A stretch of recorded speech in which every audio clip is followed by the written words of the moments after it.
Raden Wijaya dikenal sebagai pendiri kerajaan Wilwatikta yang memanfaatkan pasukan Kubilai Khan dari China untuk mengalahkan Jayakatwang.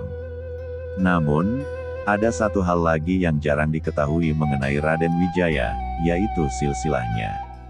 Raden Wijaya disebutkan dalam setidaknya 5 sumber sejarah terkenal, yaitu Prasasti Kudadu, Naskah Negara Kertagama, Kitab Pararaton, Naskah Pustaka Raja-Raja Bumi Nusantara serta Naskah Amanat Galunggung.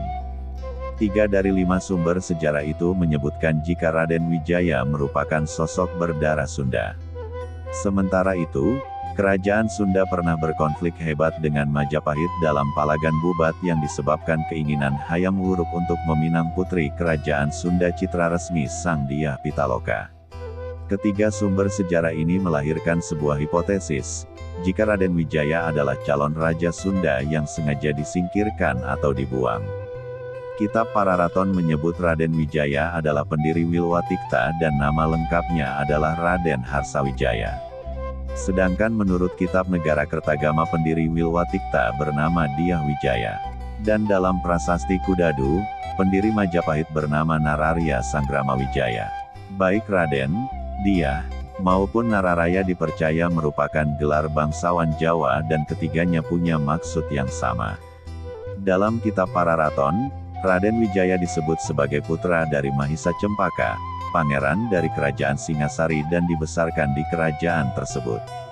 Kemudian menurut Naskah Wangsakerta, Pustaka Raja-Raja Bumi Nusantara, Raden Wijaya adalah anak dari pasangan Rakyan Jaya Dharma dan Dyah Lembutal.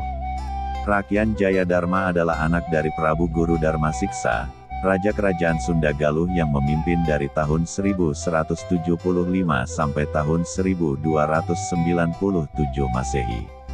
Sedangkan Dyah Lembutal adalah putri dari Mahisa Cempaka, putra Mahisa Wongateleng, putra Ken Arok, pendiri Kerajaan Singasari. Keterangan yang berbeda dari dua naskah tersebut membuat secara jelas ada perbedaan mengenai asal-usul ayah Raden Wijaya.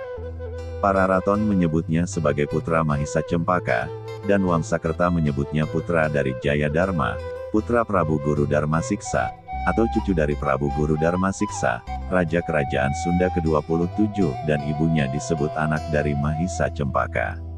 Posisi Raden Wijaya dalam naskah Wangsakerta, sesuai dengan naskah Ciburui atau naskah Amanat Galunggung, menyatakan Prabu Guru Dharma Siksa pernah memberikan nasihat atau amanat kepada cucunya, Wijaya.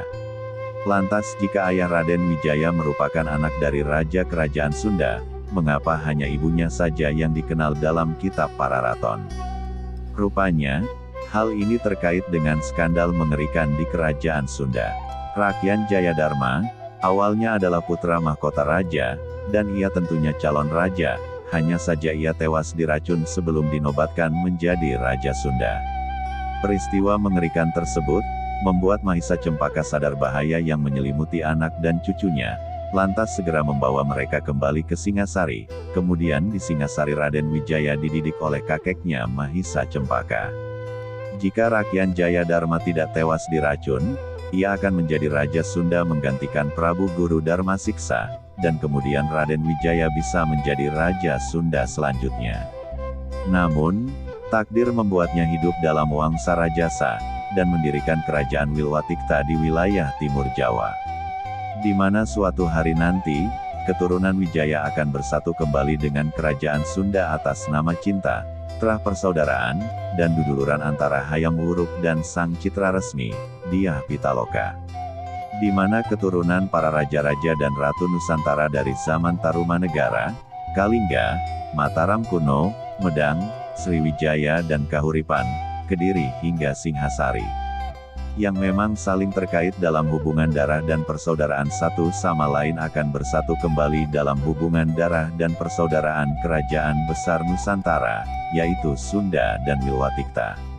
Tapi apa mau dikata, proses penyatuan berbagai wangsa dan bangsa di Nusantara yang akan membawa menuju puncak kejayaan Nusantara.